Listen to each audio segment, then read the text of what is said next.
Welcome back to Radiating Literature. Oh, wait, I was going to try to do the Radiating Literature because it's chapter 8, and this one is called An Unexpected Meeting. We were up at the Villa Betimes next morning. I do not know what Betimes means. Early, maybe? The man on guard at the gate did not bar our way this time. Instead, he respectfully saluted us, and we passed on to the house. The maid Leonie was just coming down the stairs and seemed not averse to the prospect of a little conversation. Poirot inquired after the health of Mrs. Renaud. Leonie shook her head. She is terribly upset. La pauvre dame. Again, I'm doing my best with the French, I promise. She will eat nothing, but nothing, and she is as pale as a ghost. It is heartrending. There we go, that makes more sense. It is heartrending to see her. Par exemple, I don't know. It is not I who would grieve like that for a man who had deceived me with another woman. Poirot nodded sympathetically. What you say is very just, but what will you? The heart of a woman who loves will forgive many blows. So undoubtedly there must have been many scenes of recrimination, I don't know what that means, between them in the last few months? Again Leonie shook her head. Never, monsieur. Never have I heard Madame utter a word of protest, or reproach even. She had the temper and disposition of an angel, quite different to Monsieur. Monsieur Renaud had not the temper of an angel? Far from it. When he raged himself, the whole house knew it. The day that he quarrelled with Monsieur Jack, ma foi, probably ma foi. They might have been heard in the marketplace, they shouted so loud. Indeed, said Poirot. When did this quarrel take place? Oh, it was just before Monsieur Jack went to Paris. He almost missed his train. He came out of the library and caught up his bag, which he had left in the hall. The automobile, it was being repaired, and he had to run to the station. It was dusting the salon, and I saw him pass, and his face was white, with 2 burning spots of red. But he was angry. Leonie was enjoying her narrative thoroughly. And the dispute, what was it about? That I do not know. I thought it was so loud that everyone could hear, confessed Leonie.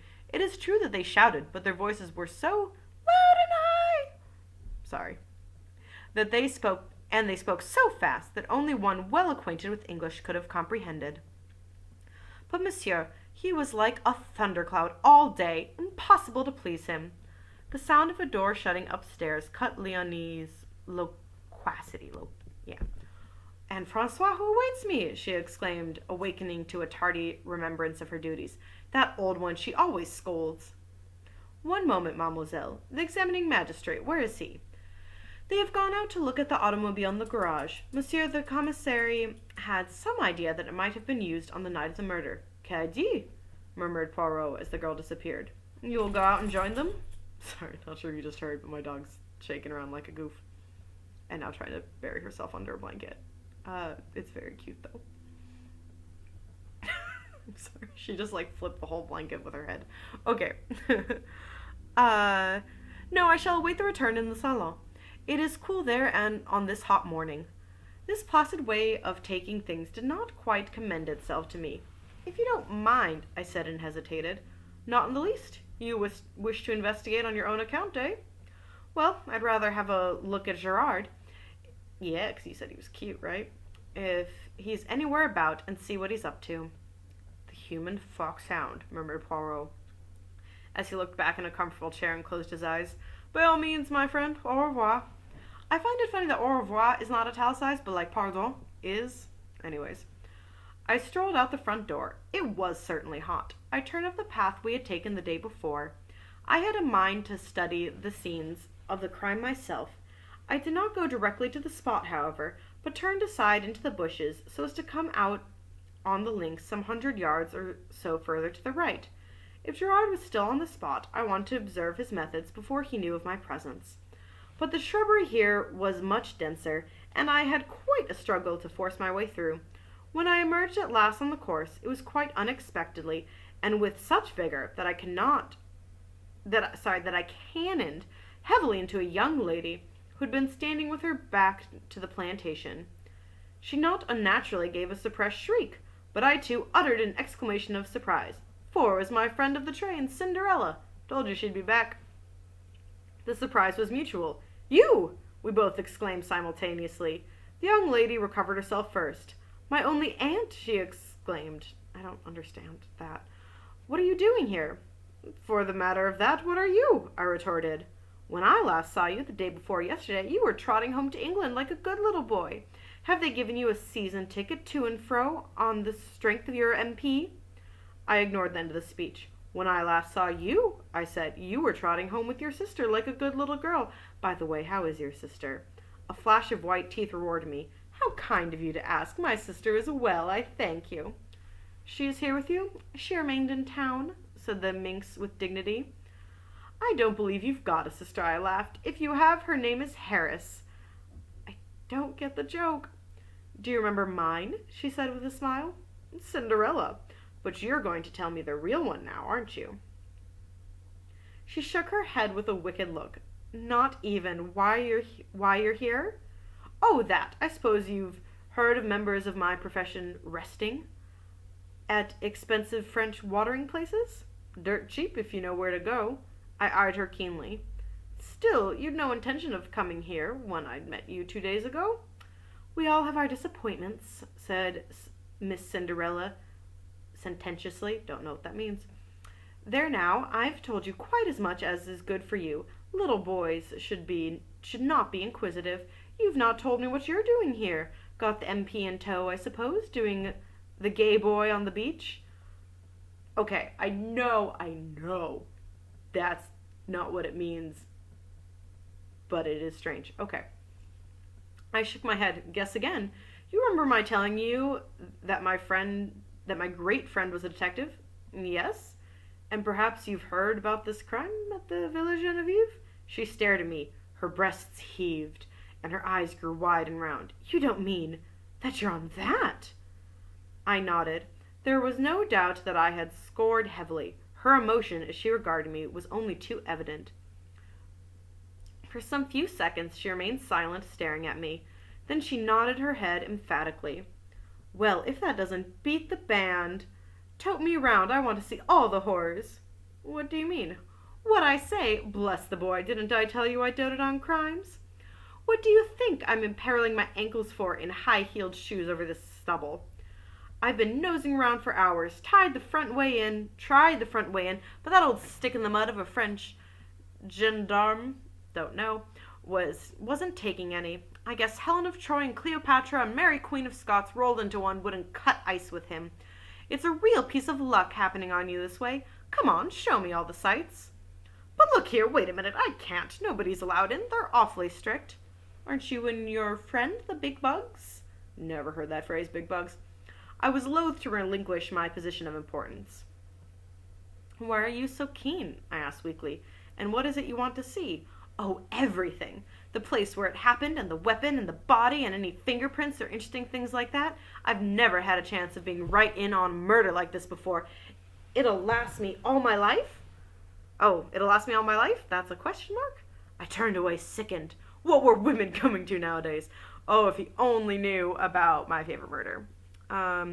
The girl's ghoulish excitement nauseated me. I had read of the mobs of women who besieged the law courts when some wretched man was being tried for his life on the capital charge. I had sometimes wondered who these women were. Now I knew. They were the likeness of Cinderella, young yet obsessed with a yearning for morbid excitement, for a sensation at any price, without regard to any decency or good feeling. The vividness of the girl's beauty had attracted me in spite of myself.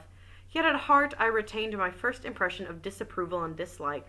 I thought of my mother, long since dead.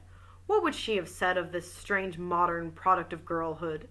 I love, though, that, he's, talking about all this and, this thing of, women clamoring after a man on trial for his life is still a thing. Still a thing. That pretty face with the paint and powder, and the ghoulish mind behind.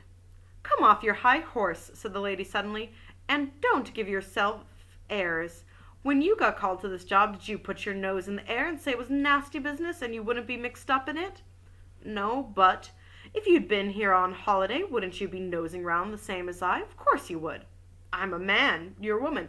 Oh, so this is where we are. It's not that you just think, being interested in murder is inherently ghoulish. It's just ghoulish if a woman wants it. Cool. Your idea of a woman is someone who gets on a chair and shrieks if she sees a mouse. That's all prehistoric. But you will show me around, won't you? You see, it might make a big difference to me. In what way? They're keeping all the reporters out. I might make a big scoop with one of the papers. You don't know how much they pay for a bit of inside stuff. I hesitated. She slipped a small, soft hand into mine. Please, there's a dear. I capitulated. Secretly, I knew that I should rather enjoy the part of showman. After all, the moral attitude displayed by the girl was none of my business. I was a little nervous as to what the examining magistrate might say, but I reassured myself by the reflection that no harm could possibly be done. Yeah, unless she did it. Oh yeah, what harm could it do to have like another person traipsing through the crime scene? I wonder. We repaired first to the spot where the body had been discovered. A man was on guard there who saluted respectfully, knowing me by sight, and raised no question as to my companion. Presumably he regarded her as vouched for by me. I explained to Cinderella just how the discovery had been made, and she listened attentively, sometimes putting an intelligent question. Then we turned our steps in the direction of the villa. I proceeded rather cautiously, for, truth to tell, I was not at all anxious to meet anyone. I took the girl through the shrubbery round the back of the house, where the small shed was. I recollected that yesterday evening, after relocking the door, Bex had left the key with the Sergeant de Ville Morchard, in case Gerard should require it while we are upstairs. That was in quotes. I thought it quite likely that the Sûreté detective, after using it, had returned it to Morchard again. Leaving the girl out of sight in the shrubbery, I entered the house. Morchard was on duty outside the door of the salon. From within came the murmur of voices. Monsieur desires Sautet? He is within. He is again interrogating Francois. No, I said hastily. I don't want him, but I should very much like the key of the shed outside, if it's not against regulations. But certainly, monsieur. He produced it. Here it is. Le juge gave me orders that all facilities were to be placed at your disposal. You will return it to me when you have finished out there, that is all. Of course. I felt a thrill of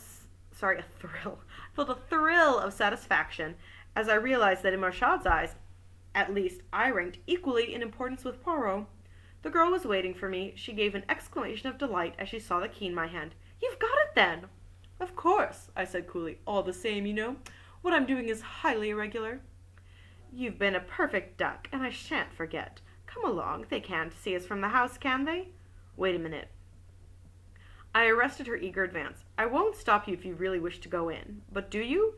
You've seen the grave and the grounds, and you've heard all the details of the affair. Isn't that enough for you? This is going to be gruesome, you know, and unpleasant. She looked at me for a moment with an expression that I could not quite fathom. Then she laughed. Me for the horror, she said. Come along.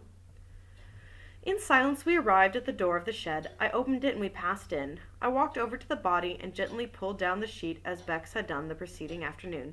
A little gasping sound escaped the girl's lips, and I turned and looked at her. There was horror on her face, and those debonair high spirits of hers were quenched utterly. Excuse me.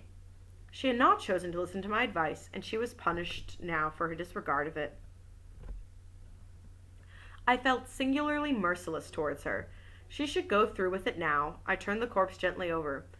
You see, I said, he was stabbed in the back. Her voice was almost soundless. With what?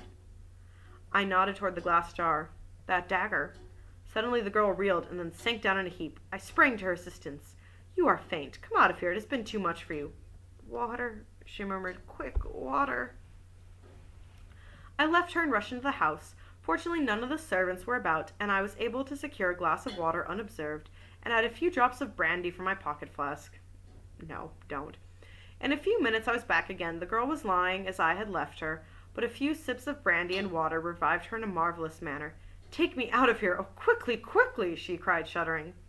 Supporting her with my arm, I led her out into the air, and she pulled the door behind me. Then she drew a deep breath. That's better. Oh, it was horrible. Why did you ever let me go in? I felt this to be so feminine that I could not forbear a smile. Ugh. Secretly, I was not dissatisfied by her collapse. It proved that she was not quite so callous as I had thought her. After all, she was little more than a child, and her curiosity had probably been of the unthinking order. I did my best to stop you, you know, I said gently. You did not. You could have just not taken her in. Jesus Christ. I suppose you did. Well, goodbye. Look here, you can't start off like that all alone. You're not fit for it. I insist on accompanying you back to Merlinville. Nonsense. I'm quite all right now. Supposing you felt faint? No, I shall come with you. Then she combated with a good deal of energy. But this she combated with a good deal of energy. In the end, however, I prevailed so far as to be allowed to accompany her to the outskirts of the town.